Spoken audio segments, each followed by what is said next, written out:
What's happening, Brighton? The short answer is a lot. The long answer is this podcast.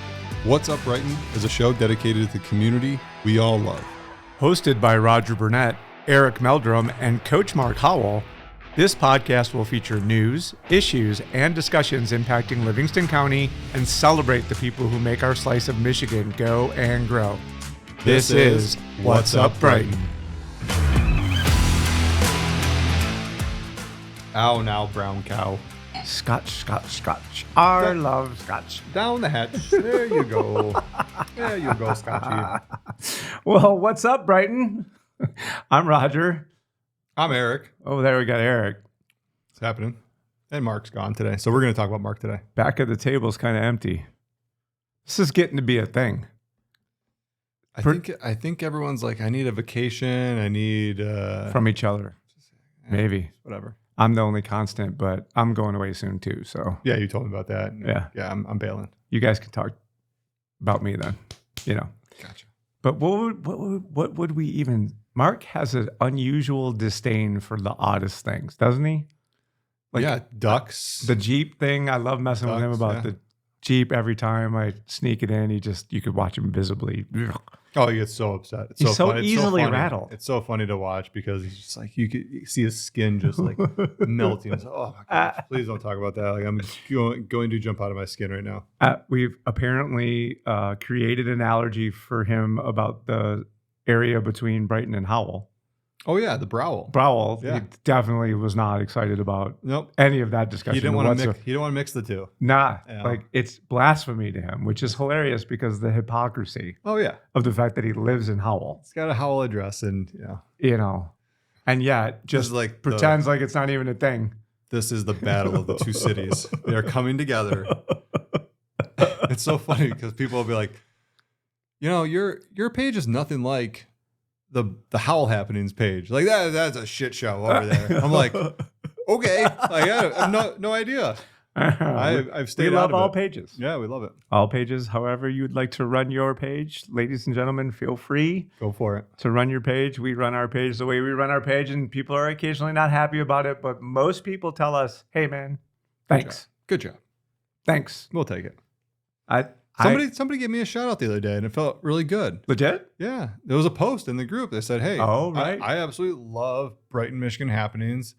Thank you for creating this, Eric." I remember seeing that, as a matter of fact. And I appreciate that. Not much engagement on the thank you. Well, I engaged with it. I appreciate it. That's all that matters. The message got to the person that it was for. And, largely, it has brought the people together, and it's spurred other really fun things, one of which I think we're going to talk about today. Yeah. I still don't know exactly how. I mean, I kind of do. You sign up for the craziest. I do. Craziest things. I did. Like Roger's like talking to me. I'm like, okay, how's he gonna have time for that? How am I gonna have time for that? I don't know if I can help, but I'm with you, man. Like I'm with you. Good for you, buddy. Good for you. Way to go. Here's the thing. So, starting all the way back in 2019, when Social Good Promotions was founded, part of the original mission of the organization was to fundraise and to show small business people how to use nonprofit fundraising as a way to become more visible for what you do in whatever, if you're a realtor, right? I'm a realtor with a heart. I do things like have a family fun day. You reinvest in the community. That's how you become known, right? So Social Good Promotions for us was, we want to help nonprofits learn how to better fundraise. And as a result, part of the ways that we would do that was by teaching fundraising by doing it, right? So every October, we would run a fundraiser for a breast cancer-focused nonprofit because my co-founder, Kara, was an early detection breast cancer survivor who ultimately later was able to have a child. Nice. So amazing things happened because of early detection and breast cancer research. So we were pink friendly from day one.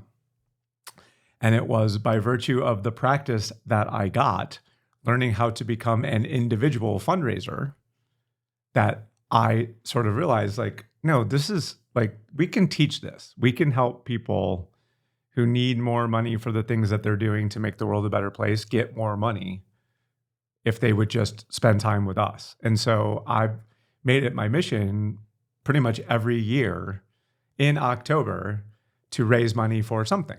Well, what does every nonprofit's like struggle with fundraising? Well, there's two things. I mean, Visibility. yeah, the mission is too close to them for them to be able to communicate it well through marketing. And then they just don't have a lot of money. So trying to advance their message in the marketplace with limited funds and not much expertise, They need help. is a pretty big challenge, right? And Mark and Fund of Life happen to be better at it than a lot of other nonprofits, but it was because of my background in doing that it gave me the desire to want to do something. And it really wasn't until, and I don't know that you know this, while it may have been an idea in my mind, it was the day that they had the event at Brighton Coffee House where they celebrated the millions of dollars that they had given away, that I was so moved by that event that I made the decision in the room that day, like, okay, I'm doing it. And what's it? Tell everybody what it is. All right. So, because I know what it is. Sure. Let's get everybody on board because we need your help. For sure. That is what we need. So, my family and I, by virtue of what you all have, if you've been watching these episodes, you know that like we love to make experiences. Like experiences are our jam. That's like, I don't want to have a thing. I want something that's a great memory. And so we've gone to great lengths with our friends, with the family, with each other, my wife and I, to like, how can we make a memorable event out of things, right? So I knew that I wanted to come up with a way to create something that we could use as a recurring event here in town on an annual basis that would serve as a fun experience for the people who would attend, while at the same time raising money for a cause that was important to me, right? So lo and behold, thanks to the What's Up Brighton podcast, what we've come to realize is that you and I and Mark have this unnatural affinity for pizza, right? Who doesn't like pizza? Well, who doesn't? So if we're rooted in something as amazing as, I don't know, pizza, we're probably off to a good start. But what we came to recognize in the course of what has become this once a week little fun program that we run is that some of us don't think that the pizza around town's all that hot. And so now we're putting the challenge to the pizza community to prove us wrong for all intents and purposes. And so therefore Pizza Royale was born. Yeah. I think a lot of people are going to be like, oh, challenge accepted. 100%, right? Challenge accepted. So the idea here is, can we, for the month of October, engage with a number of the local pizzerias to raise funds for Fund of Life, raise interest in the pizzas that each of you all may not know about yet from the places that maybe you haven't had a pie from yet, and have a good time in the process. So I hatched this harebrained scheme of a fundraiser that includes in-person sit-down events where we will go to a pizzeria on a specific date in the month of October. The first one is October 10th at Captain's on Main from 7 to 9 p.m. And we're going to eat pizza and raise money for a good cause that day. But what we're hoping is that more pizzerias say challenge accepted, and will also join us for sit-down events during the month of October so that we can rotate this goodness around the county. Whether or not that happens or not remains to be seen. That's still a work in progress. What I can tell you for sure is October 10th is happening. Yep. Tickets are available to be bought today. We will share the information on how you may be able to do that, but it very well could be sold out by then because there's only 50 seats available. So a little bit of background on what has now become Pizza Royale is happening. It's happening, baby. Pizza, like, dude, awesome work. Like, he sent me the the website, he said, it's up, right? So got all the details out, hatched it. And I just so happened to be at Captain's on Main that day grabbing a salad when you and Nick were kind of like hashing through the details. And you're like, are you coming to the meeting? I'm like, no, I got to go. But like, awesome seeing you. I got to go. But all the details are done. And the thing I'm excited about is this brings together what I think has really kind of embodied why we all came together in the first place, which is we want to make an impact and just spreading the word. Right? Yeah. Talk about the developments going on in town. We talk about things that are happening, right? That's going to affect quality of life and positive and negative, like that, all these things. But at the end of the day, who we surround ourselves with and how we go about really valuing those relationships is something that I think everybody can agree with is why they live in Brighton, and they feel like they're part of that community. And which is why this idea that Roger had was like super fitting, right? How do we get people together to spend some time together, but also raise awareness for a great cause that is local to our community, that has an impact on the families and people that we call friends, neighbors, acquaintances, right? People we bump into at the grocery store. Like, I told the story before, like I grew up in St. Clair Shores, big metropolitan area, right? You have St. Clair Shores, Warren, Roseville, Grosse Pointe, like you're just in suburbia land, at that point. Like never felt a real sense of community outside of the family. Sure. That you kind of associated with. Here in Brighton, like I feel like I'm part of a much larger community, and there's all these different varying degrees of like, I have this community over here that, maybe a business community that's really kind of tight knit that are bringing, more commerce downtown. I got this community over here that's really kind of passionate about, things that are happening in the community on the development side and like all these things. And we kind of came together with this common sense of, hey, we want to raise awareness for what has actually impacted our lives and kind of shaped us to who we are and why we value the things that we value, which is tragedy. Yeah. Right. Tragedy has struck in a lot of people. And for those of you who don't know the story about my mom, she passed when I was 10 years old. It shook and just like an earthquake through our whole entire lives. And my life was forever sent on a different path, for it. But I could have gone down a really negative path without the help and support of the community and family around me, which was our church community, right? We had meals, given to our family. We had financial donations. We had literally, you name it, like what Mark's organization, Fund a Life, does for financial awards and just different support, to families in need.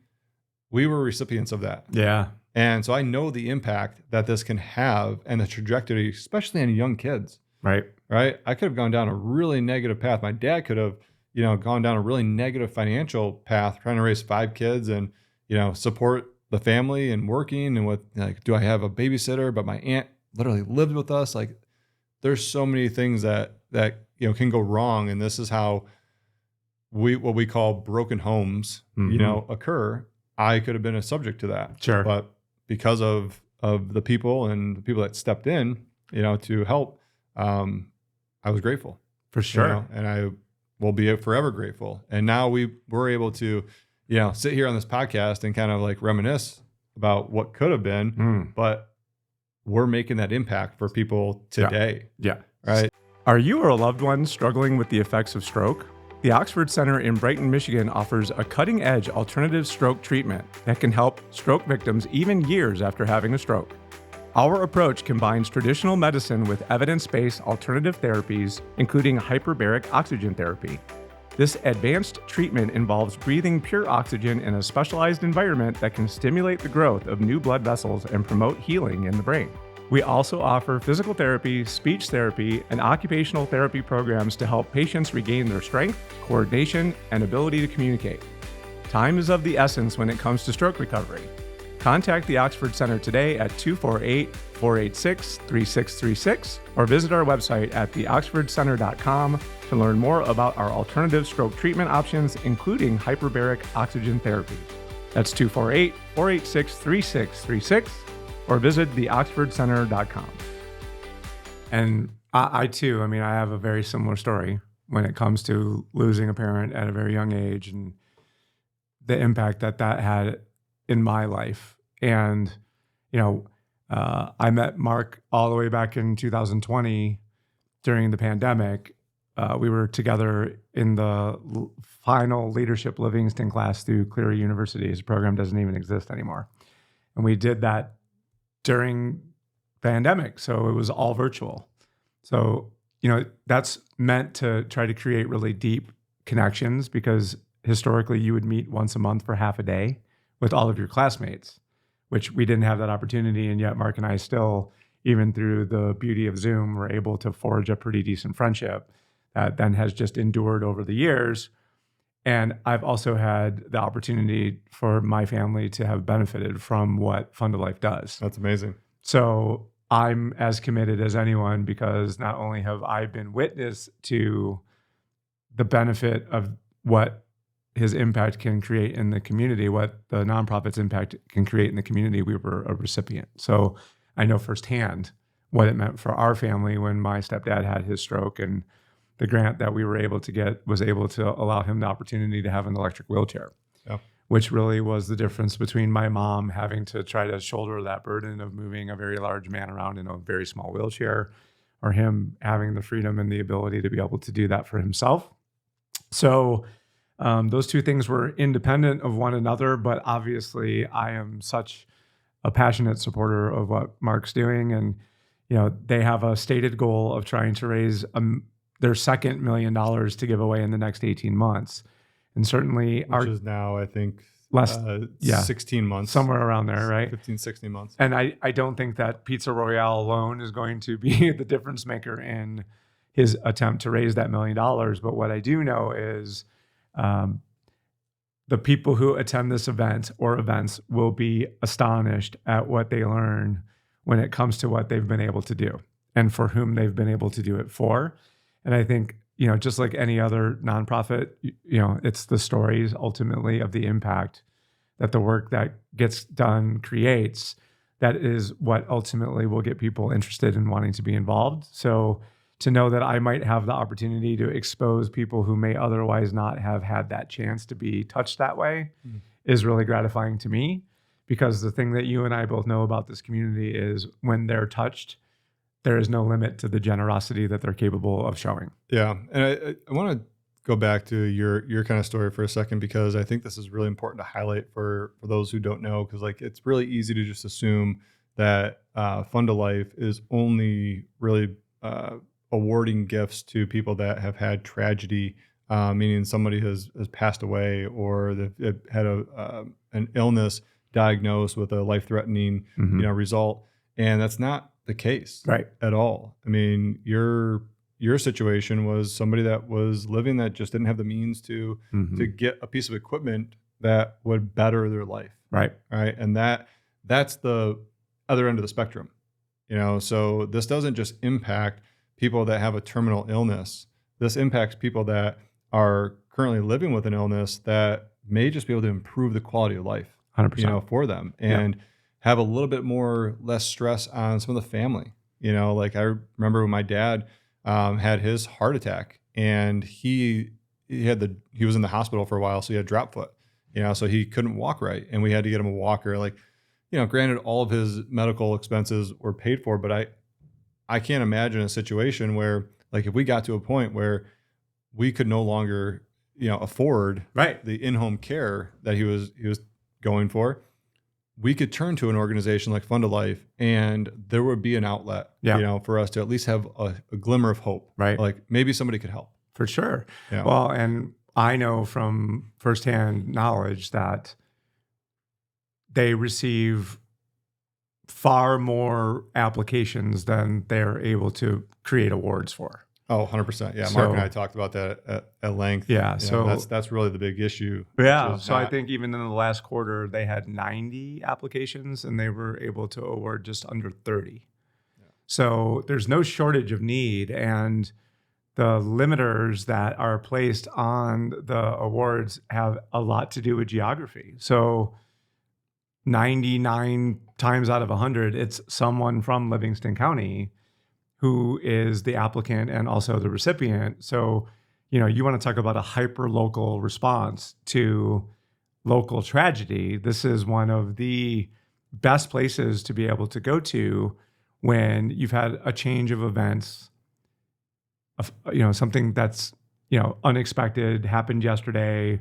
Oh my gosh, what are we going to do kind of thing. And to your point, it's not really like a Make-A-Wish kind of situation. It's much more for active cases that are going to have some length to them, that we're working to try to improve the condition of the situation, as opposed to just making it so that someone's getting their wish granted at the end of their lives, right? Yeah. Which they're both noble causes, but this is more of a fast response kind of environment as opposed to something more like Make-A-Wish. So we're in a pinch. We need to travel to correct a different state, to a different hospital that has a specialty care unit that deals with this type of, but we don't have the money to travel. Right.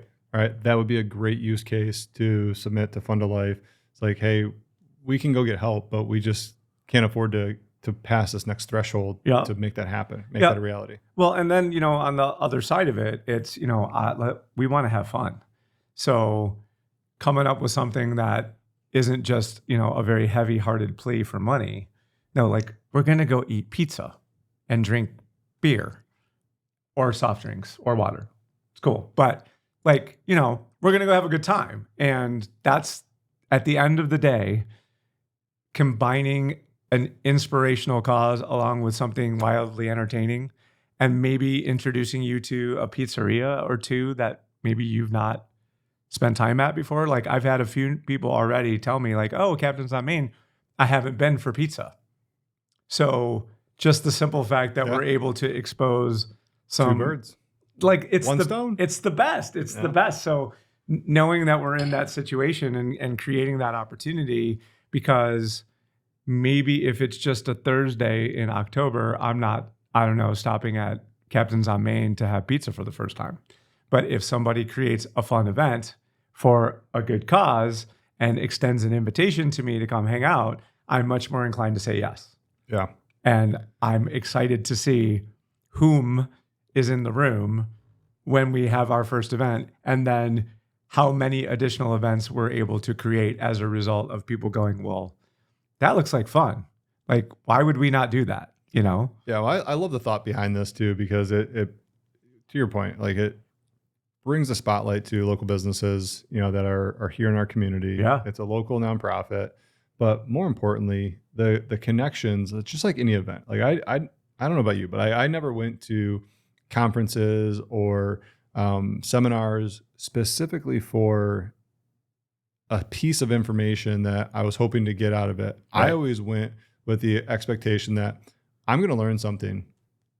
Guaranteed. Right. But more importantly, I'm going to make a connection at that event that is worth more than my ticket, my plane fare, my hotel, or anything could ever cost of being there. Yep. All right, and that's been true for pretty much every event that I've ever been to. Right. I've always had a connection that has either taught me something to elevate and just kind of grow in business. But like, that's the exciting thing about this is the people that are coming together that are passionate about the cause. Like, the hope is that, yes, we raise awareness for an organization that you can donate to.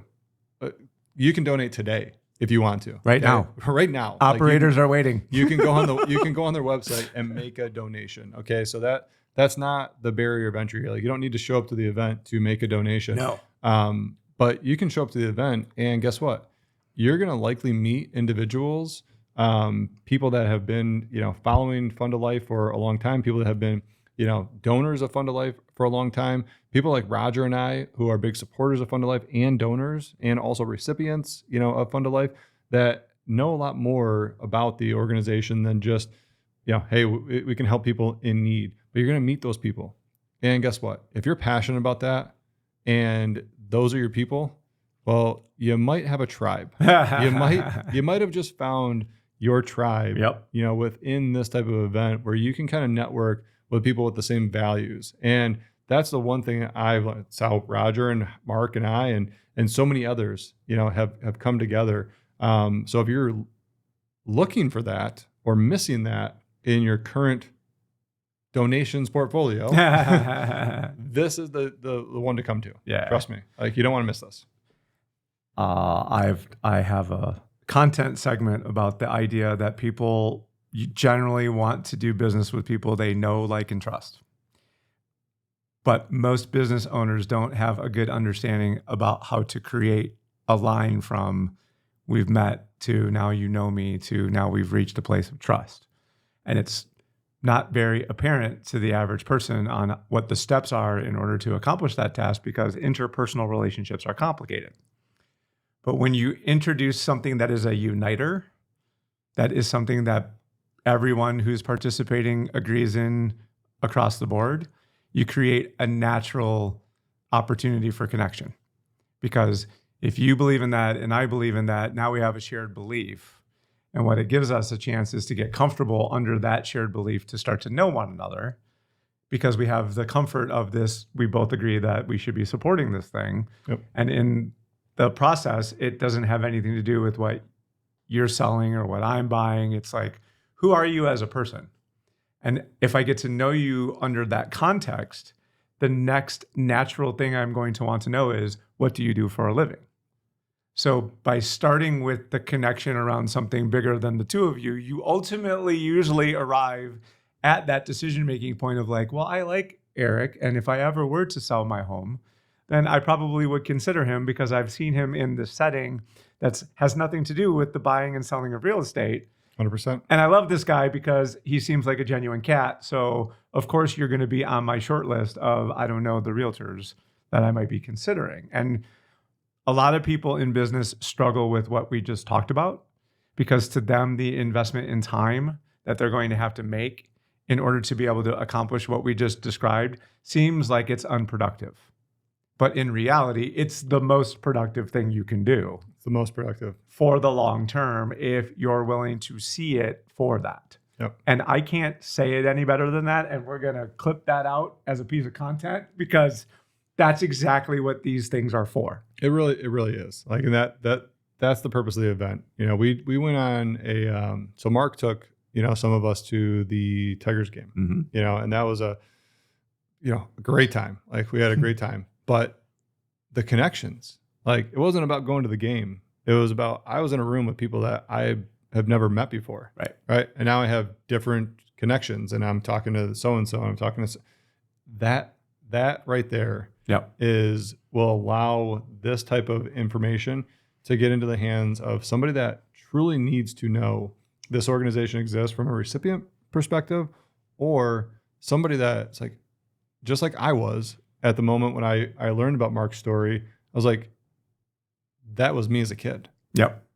Wow. Somebody like this is actually doing something about this now in today's day and age. Like, awesome. Right. And it's local here. All the better. I will be a big donor of that. All the better. And we have since, I met with Mark a while back and let him know, we now, for every closing that we have for a True Living Group, we donate a portion of those, proceeds to Fund a Life. See, that's how it works. That's. And had you not had that connection, that never would have had the opportunity to be the thing. Last question: are you competitive? Yes. I mean, yeah, I would say a little bit. But yes, if there is a undercurrent of things that would describe our community, I think competitive would definitely be one of the things. So part of what we're trying to accomplish here is, if we can get multiple pizzerias to participate, we're going to give away an award for the first annual Pizza Royale cage match, which is every participating pizzeria has a chance to enter their pie into the judging contest that everyone who's, buying pizzas from the participating restaurateurs. We should have led with that. That was a key piece of information. It's a segment. It's a segment. Because we need more pizzerias to sign up. Yeah. So if we don't have more pizzerias, then we don't have a cage match. But ultimately, the objective here is to add the element of competition into what we're doing, so that somebody doesn't just to walk off with the accolades because they were the only ones who wanted to be generous. I think that we have a very strong attitude of generosity in this community. And if we just approach the people with this chance to compete in the name of something good, I think we're going to have a cage match on our hands. So even if it's not this year, definitely we are looking for this to be a recurring annual thing. And if we do this one well, regardless of how large it is, I think we have a winner on our hands. And I'm looking forward to it. But in the meantime, cheers to Pizza Royale. Cheers. Here's to Mark. Here's to Fund Life. If you all want to participate at all, you need to hurry up because time is going to be running out. And there's going to be ample opportunity for you to be involved, either just picking up a pizza from one of the local participating pizzerias or getting a ticket to one of the sit-down events that we're intending to have in the month of October. But share this around. Subscribe to the show if you've not done so already. Let's get some momentum behind this thing, Eric Meldrum. Let's make this be a thing, eh? It's got to be a thing, because at the end of the day, if it's not a thing, everyone's still going to enjoy pizza. We are definitely middle-aged. What's going to happen when we hit 100? We just got to get rid of the age jokes. That's all. 100%. All right. Ladies and gentlemen, until next time, this is Roger signing off.